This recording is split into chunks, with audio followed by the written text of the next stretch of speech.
अस्सलाम वालेकुम। आज मैं आपके साथ 10 बेस्ट स्टॉक्स की लिस्ट शेयर करूंगा। और ना सिर्फ लिस्ट बल्कि इनके पीछे क्या लॉजिक है। एक 5 स्टेप्स का की मॉडल होगा, उसके पैरामीटर्स भी आपके साथ डिस्कस करूंगा। फिर इन्हीं पैरामीटर्स को हमने अप्लाई करना है, बल्कि ये काम आप मेरे साथ कर रहे होंगे। अगर आप इन्वेस्टमेंट को लेके आगे आना चाहते हैं तो आपको ये पता होना चाहिए कि आपने स्टॉक्स की सिलेक्शन किस तरह से करनी है। तो आज यही हम सारा कुछ सीख रहे होंगे। तो आपसे रिक्वेस्ट है कि ये सेशन जरा गौर से समझिएगा भी सही और चैनल भी सब्सक्राइब कीजिएगा। तो स्टार्ट करते हैं।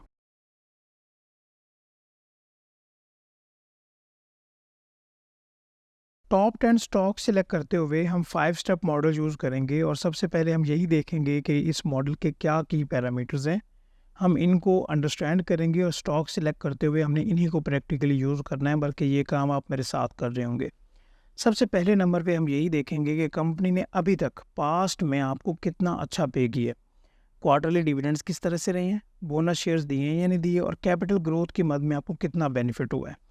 ये देखने के बाद हम दूसरे स्टेप पे मूव करेंगे और देखेंगे कि कंपनी फंडामेंटली कितनी ज़्यादा स्ट्रॉन्ग है। क्या मतलब हो गया इसका? अब इसकी डिविडेंड यील्ड रेशो देखेंगे। इसके अलावा हम देखेंगे EPS, earning per share over the period किस तरह से रही है। और ये जो क्वार्टरली रिजल्ट्स आते हैं, क्या मतलब ये जो 3 मंथ्स बाद फाइनेंशियल रिजल्ट्स आते हैं, तो उसमें रेवेन्यूज़ किस तरह से रहे हैं। एंड कंपनी ओवरऑल फाइनेंशियली उसकी बैलेंस शीट जो है वो अच्छी होनी चाहिए। ये 2 स्टेप्स के बाद, ये 2 पैरामीटर्स देखने के बाद तीसरे पॉइंट पे मूव करेंगे, विच इज़ एनुअल ग्रोथ।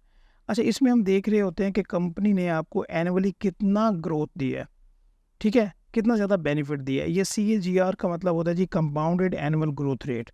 अच्छा, इसको हम ये कहते हैं कि अगर ये 25% के आसपास हो या इससे ज़्यादा बड़ा हो, 30%, 32%, तो ये अच्छी बात है। ये 3 स्टेप्स तय करने के बाद 3 पॉइंट्स या पैरामीटर्स हमें चेक करने के बाद चौथे पे मूव करेंगे, विच इंडेक्स कंपैरिजन। समझिएगा, अभी ये जो 10 स्टॉक्स हम सिलेक्ट करने वाले हैं, 10 कंपनी सिलेक्ट करने वाले हैं, इनको हमने कंपेयर करना है। किससे कंपेयर करना है? KSE 100 इंडेक्स से। ये एक बेंचमार्क है, ठीक है? हम देखेंगे कि जो 10 स्टॉक्स हम सिलेक्ट कर रहे हैं, इनकी परफॉर्मेंस किस तरह से रही है जब हम कंपेरिजन करें KSE 100 इंडेक्स से। या तो ये बराबर में चल रहे हों, या आसपास चल रहे हों, या इनकी जो परफॉर्मेंस है, इन स्टॉक्स की जो परफॉर्मेंस है वो KSE 100 इंडेक्स से ज़्यादा बेहतर हो, तो फिर हम कहेंगे कि भाई ठीक है, हमने ये स्टॉक्स ज़्यादा बेहतर सिलेक्ट कर लिए हैं। ये 4 काम करने के बाद 5वें पॉइंट पे मूव करेंगे, विच इज़ टेक्निकल लेवल। हम देखेंगे कि इनको बाय कहाँ पे करना है। मैं आपको एक बेहतरीन इंडिकेटर बताऊंगा जो आपको बता रहा होगा कि भाई आपको कहाँ कहाँ पे इनको एक्यूमुलेट करना है। समझ आ गई बात? अच्छा, इसको देखने के बाद ये 5 आपने पैरामीटर्स देख लिए हैं। इसके बाद मैं आपको बता दूं कि हमने, पहली बात है कि एक सेक्टर में नहीं, मल्टीपल सेक्टर में काम करना है। ये बात समझ आ गई? और इसमें जो मैंने सिलेक्शन की है उसमें मैंने डिविडेंड पेइंग स्टॉक्स, बोनस और साथ कैपिटल, इन तीनों को माइंड में रखा है। इन तीनों को माइंड में रखने के बाद मैंने ये नहीं देखा कि कोई शेयर 1000 रुपये का है या कोई शेयर 10 रुपये का है। जो इन पैरामीटर्स पे कंपनीज फॉल करती हैं, मैंने उनको सिलेक्ट किया है, ठीक है? और मैं आपके साथ ये भी शेयर करूंगा कि मिसाल के तौर पे अगर आप एक शेयर या 10 शेयर, या आपके पास पर्टिकुलर 10,000 है या 1 लाख है, वट एवर, तो आपने किस तरह से उनको एलोकेट करना है मंथली बेसिस पे, एक सिस्टमेटिक इन्वेस्टमेंट प्लान के अकॉर्डिंगली आपको बेनिफिट किस तरह से हो रहा होगा। ये बात समझ आ गई? अभी हम आगे मूव करते हैं और यहाँ पे मैंने ऑलरेडी सेक्टर्स और स्टॉक्स की लिस्ट बना ली है। अगर आप यहीं तक रहना चाहते हैं, मिसाल के तौर पे जो मैंने अभी ये पैरामीटर्स आपके साथ शेयर किए हैं, अभी ये आप पहले ये एक बार देखिए ज़रा कि मैंने क्या किया। अभी बैंकिंग सेक्टर है, उसमें से मैंने ये 2 स्टॉक सिलेक्ट किए हैं, MCB और फैसल बैंक FABL। अभी MCB की जगह आप मिज़ान बैंक भी ले सकते हैं, ठीक है? यहाँ पे जो मेरी अंडरस्टैंडिंग के मुताबिक जो मेरी कैटेगरी में 10 स्टॉक्स बनते थे, मैंने उनको मैं लेके आया हूँ। अच्छा, food and personal care products में मैंने कोलगेट को सिलेक्ट किया है। अभी कोलगेट की जगह अगर आपको कोलगेट पसंद नहीं है, आप इसको फेवरेट नहीं समझते, तो आप नेशनल फूड की तरफ भी जा सकते हैं। मैं यहाँ पे आपको ऑप्शंस भी बता रहा हूँ।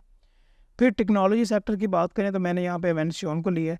अगर आप एवेंसियन की तरफ नहीं जाना चाहते तो फिर यहाँ पे सिस्टम्स लिमिटेड भी आपके पास एक अच्छा ऑप्शन है, बट एवेंसियन की जो पे आउट्स हैं वो ज़्यादा बेहतर है मेरे हिसाब से। अच्छा, अगर ऑटोमोबाइल असम्बलर की बात करें तो मेरा टॉप फेवरेट स्टॉक है जी, मिलत ट्रैक्टर्स। इसके पीछे काफ़ी रीज़न है। एक तो ये कैपिटल ग्रोथ आपको अच्छी देता है, बहुत स्टेबल स्टॉक है, डिविडेंड और बोनस शेयर्स जो हैं इसके काफ़ी अच्छे, इसकी रिटर्न्स आ जाते हैं। टेक्सटाइल सेक्टर में आपको पता है कि पाकिस्तान की एक पहचान है जी, इंटरलूप कंपनी, जो कि काफ़ी ज़्यादा एक्सपोर्ट करती है। फर्टिलाइज़र सेक्टर में मैंने एफएफसी फौजी फर्टिलाइज़र कंपनी सेलेक्ट की है।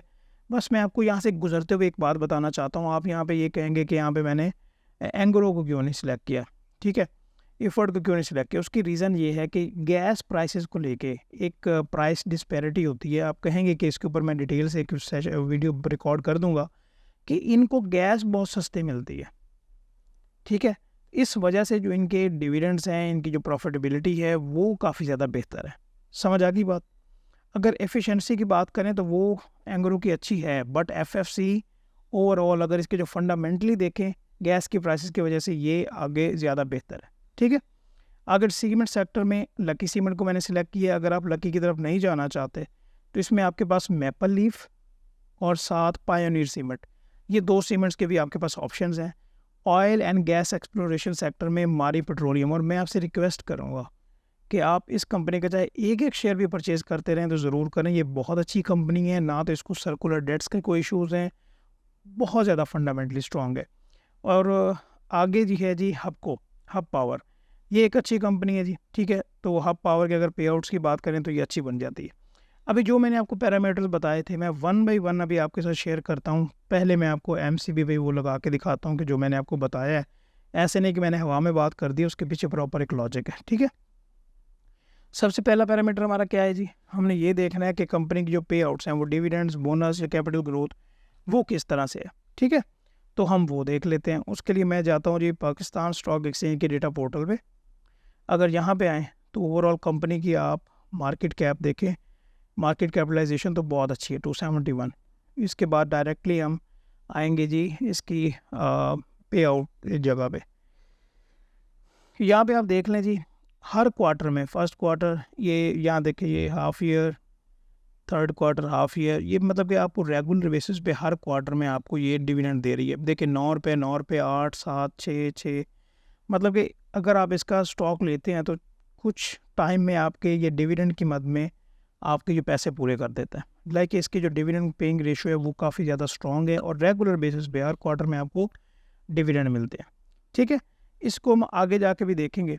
एक तो ये बात हो गई, और उसके बाद मैं यहाँ पे इसको ज़रा रिमूव कर लूँ और यहाँ पे मैं जाता हूँ जी, ये शेयर प्राइसेस की आ गई है।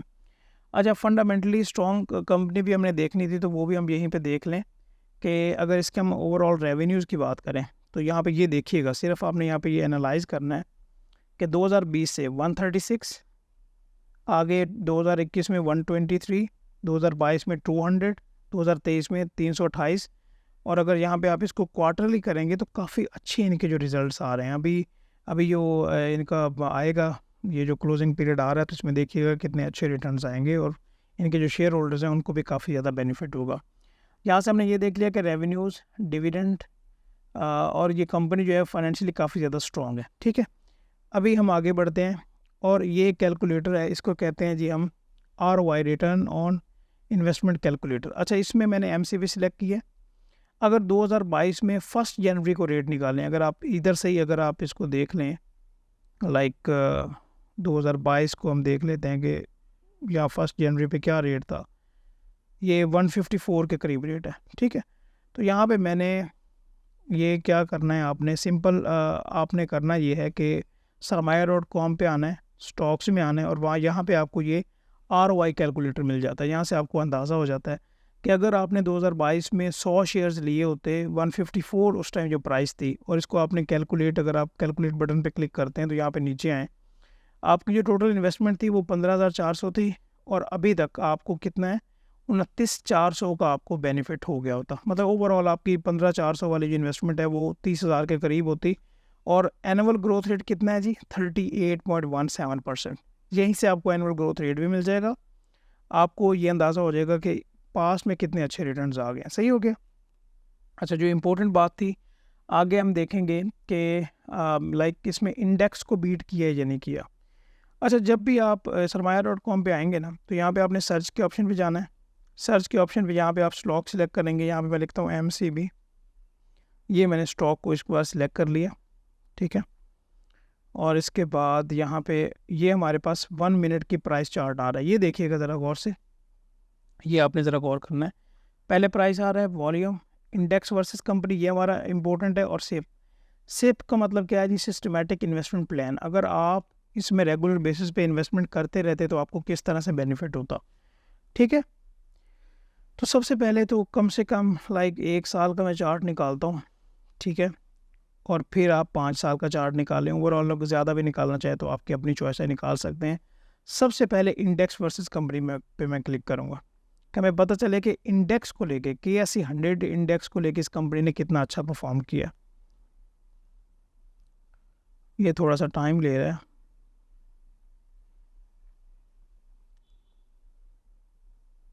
अगर वीकली बेसिस पे देखें तो आप देखें कि ये जो ब्लैक लाइन है ये KSE 100 इंडेक्स है, और ये जो ग्रीन है ये क्या है? ये MCB बैंक की बात हो रही है मंथली बेसिस पे, और फिर इसको ईयरली बेसिस पे देख लें। ओवरऑल इस कंपनी ने इंडेक्स को बहुत अच्छे तरीके से मैनेज किया हुआ है। ठीक है, तो यहाँ से हमें ये पता चलता है कि ये हमारी लिस्ट में कंपनी होनी चाहिए। अच्छा, सिप के ऊपर क्लिक करेंगे, इससे हमें ये आइडिया होगा कि अगर आप यहाँ पे ये जो ब्लू लाइन है ये आपकी इन्वेस्टमेंट है, और ये जो ग्रीन लाइन है ये आपको ओवरऑल बेनिफिट है। तो यहीं से आप एक अंदाज़ा लगा सकते हैं कि अच्छा खासा यहाँ से रिटर्न कमाया जा सकता है। यहाँ से अब अगर देखा जाए तो हमने पे आउट्स भी देख लिया है। पहला स्टेप ये देखिएगा ज़रा, 1 मिनट। यहाँ से हमने पे आउट्स ये भी देख लिया है, फंडामेंटली रेवेन्यूज़ फाइनेंशियल्स भी देख लिए हैं, एनुअल ग्रोथ भी, इंडेक्स के साथ कंपैरिजन भी कर लिया है। 5वें नंबर पे हमने टेक्निकल्स पे जाना है। टेक्निकल्स के लिए जो भी आपका ब्रोकर है आप उसकी वेबसाइट ओपन कर लीजिएगा, या ट्रेडिंग व्यू पे भी आप जा सकते हैं। तो अब मैं SCStrade.com पे आऊँगा, इनके टेक्निकल चार्ट पे आएंगे आप, और यहाँ पे आप MCB मेंशन कर लें। अच्छा, अब इसका क्या तरीकाकार है? लाइक आपको कैसे पता चले कि इसको कहाँ पे बाय करना है या कहाँ पे सेल करना है? देखिए, ठीक है, बड़े टेक्निकल आप डिटेल में जाते हैं, बट इतना ज़्यादा जो इन्वेस्टर्स होते हैं उनको बहुत ज़्यादा डिटेल में जाने की ज़रूरत नहीं है टेक्निकल्स को लेके। यहाँ पे आप इंडिकेटर्स पे आएँ और यहाँ पे RSI पे क्लिक करें। ये रिलेटिव स्ट्रेंथ इंडेक्स आ गया, और पहले आप इसकी ज़रा सेटिंग कर लें। ये ज़रा यहाँ पे क्लिक करेंगे ना तो ये सेटिंग का ऑप्शन है आपके पास। ये सेटिंग पे आपने क्लिक किया, जो इसकी अपर लिमिट है वो आप कर लें 60, और जो इसकी लोअर लिमिट है आप इसको कर लें 40, और इसको ओके कर लें। ठीक है। अच्छा, मैं आपको एक बात क्लियरली बता दूं, क्योंकि यहाँ पे मैंने MCB निकाला है और इसके काफ़ी ज़्यादा अच्छे टेक्निकल्स में भी ये काफ़ी ज़्यादा अच्छा परफॉर्म करती है। जब भी ये नीचे वाली लाइन देखिएगा, मैं अभी इसको ज़रा जूम करने लगा हूँ, ये देखिएगा यहाँ पे आपको क्या नज़र आ रहा है कि ये अभी 80s में है, यहाँ पे ये 30s के करीब है, और ये यहाँ पे 50-60 के करीब है। जब भी ये प्राइस, ये वाली लाइन जो है ये डाउन ट्रेंड पे आपको नज़र आए 30s में, 40s में, 30s के करीब हो तो ज़्यादा बेहतर है। तब आपको ये पता होना चाहिए कि आपने इसमें इन्वेस्टमेंट करनी है। जब ये लाइन बहुत ऊपर जाए, लाइक 70 के पास या 80 के पास, अगर आप प्रॉफिट टेकिंग करना चाहें, आप चाहें कि भाई यहाँ से मुझे प्रॉफिट निकाल लेना चाहिए, तो यहाँ पे आप अकॉर्डिंगली पैसे अपने निकाल सकते हैं। ठीक है, तो ये वाला 5 के 5 स्टेप मैंने आपको बता दिए। अभी मैं दोबारा से एक्सेल वाली शीट में जाता हूँ। देखिएगा, अभी यहाँ पे हमारा काम रहता है पे आउट्स भी देखिए। ये हमें कहाँ से पता चलेगा? ये हमें पता चल रहा होगा, एक मैं आपको लिख देता हूँ। ये हमें PSX की डेटा पोर्टल से पता चलेगा। ठीक है, ये भी हमें PSX से पता चलेगा। एनुअल ग्रोथ कैसे पता चलेगा हमें जी? Sarmaya.com से। और यहाँ पे आपने किस स्टॉक्स में जाके किसके ऊपर क्लिक करना है? ROI कैलकुलेटर पे। इंडेक्स वर्सेस कंपैरिजन, ये भी आपको Sarmaya.com से मिलेगा, और इसके लिए आपने पहले स्टॉक्स को सिलेक्ट करना है, और फिर वहाँ पे आपको 4-5 ऑप्शन नज़र आ रहे होंगे, वहाँ से आप कंपैरिजन देख लीजिएगा। और टेक्निकल लेवल चाहे आप SCStrade.com फ्री है वहाँ देख लें, investing.com है वहाँ से देख लें। ठीक है। अच्छा, अभी ज़रा नीचे आते हैं, और ये मैंने स्टॉक्स की एक सिलेक्शन की हुई है। मैं थोड़ा सा इसको जूम आउट करता हूँ, 1 सेकंड दीजिएगा मुझे। आई होप कि आपको ये क्लियर अभी अंडरस्टैंडिंग हो रही हो। ये मैंने ज़रा इनकी प्राइसेस भी यहाँ पे लिखी हैं, ये देखिएगा। अच्छा, ये है कि मैंने अभी यहाँ पे कम्युलेटिव प्राइस लिख दी है, MCB और फैसल बैंक के मिला के 280, और ये अगर आप इनके मिसाल के तौर पे एक शेयर ख़रीदते हैं तो ये आपको पड़ेंगे जनाब तकरीबन, ये आपको पड़ेंगे 6175 रुपये के। अगर इसी तरह से आप क्या करते हैं कि इनके शेयर्स बढ़ाते हैं तो अकॉर्डिंगली आपकी वो प्राइस भी बढ़ जाएगी। लेकिन यहाँ पे एक बात नोट करने वाली है, मैं हाईलाइट करना चाहूँगा यहाँ पे कि स्पेशली अगर मैं ये बात करूँ, 1 सेकंड, ये कोलगेट-पाल्मोलिव की, मिल्लत ट्रैक्टर की, साथ ये लक्की सीमेंट की और मारी पेट्रोलियम की, ये जो 4 है ना, इनकी प्राइसेस काफ़ी ज़्यादा है, ठीक है, लाइक 2700। काफ़ी ज़्यादा का मतलब ये नहीं कि महंगी कंपनीज़ हैं, शेयर प्राइस ज़्यादा है, लाइक 2700 रुपये, 927, 680 और 1185 में। आप इस तरह कर सकते हैं कि आप ये प्लान करें कि जब इनकी प्राइसेस आपको उन लेवल्स पे नज़र आएँ जो मैंने आपको बताए हैं 30-40 पे, तो आप इनको बाय करते रहें, या मंथली बेसिस पे आप बाकी को फोकस कर सकते हैं, जिस तरह एमसीबी है, वेंसियोन है, आईएलपी, एफएफसी और हमको, आप इनको फोकस कर सकते हैं। तो ये मैंने आपको टॉप जो 10 कंपनीज़ हैं, अगर आप इनको काउंट करें तो ये 10 कंपनीज़ बनती हैं और सेक्टर यहाँ पे 9 है, तो आप इनको देख सकते हैं। अच्छा, इनकी ऐसी बात नहीं है कि इनके अलावा कंपनीज़ नहीं हैं, ब्लू चिप्स काफ़ी बेहतर स्टॉक्स हैं। आप उन इंडिकेटर्स को यूज़ करते हुए, पैरामीटर्स को यूज़ करते हुए प्रॉपर लिस्ट बना सकते हैं और अपना एनालिसिस हमारे साथ भी शेयर किया करें, ताकि जो हमारी मालूमात है उनमें भी इजाफा हो। तो आप ज़रूर चैनल भी सब्सक्राइब कीजिएगा। इंशाल्लाह ताला हम नेक्स्ट वीडियोज़ में बात करते रहें। Thank you so much. अल्लाह हाफ़िज़।